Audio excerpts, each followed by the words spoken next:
Got to work on the new saw shed a little bit today. I thought they were gonna finish this. It needs one end cut off down there. These guys have been working a site. Got them some plates made to join these two beams, posts and beams, kind of permanent like. They got a couple of them on there, but we had to leave some of them off because we waited to cut the beam off till we put it up there.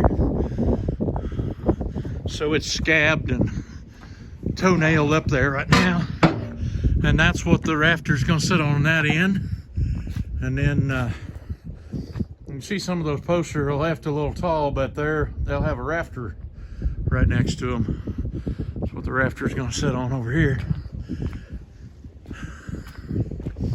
So won't be very long. We'll be cutting rafters. And Scott and Wyatt look like they're ready to quit for the day. It's cold out here.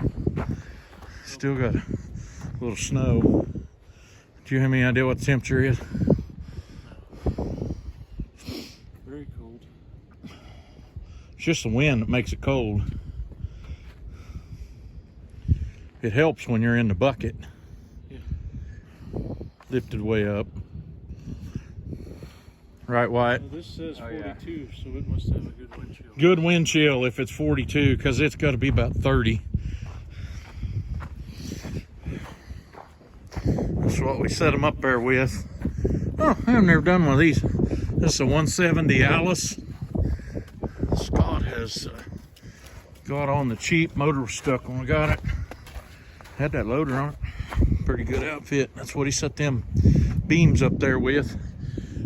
Anybody's wondering, hey, what's the size of them? It's 12? 13 and a half. 13 and a half. And these are almost 20. Both of those over there are almost 20. So I have 3 big doors on this side.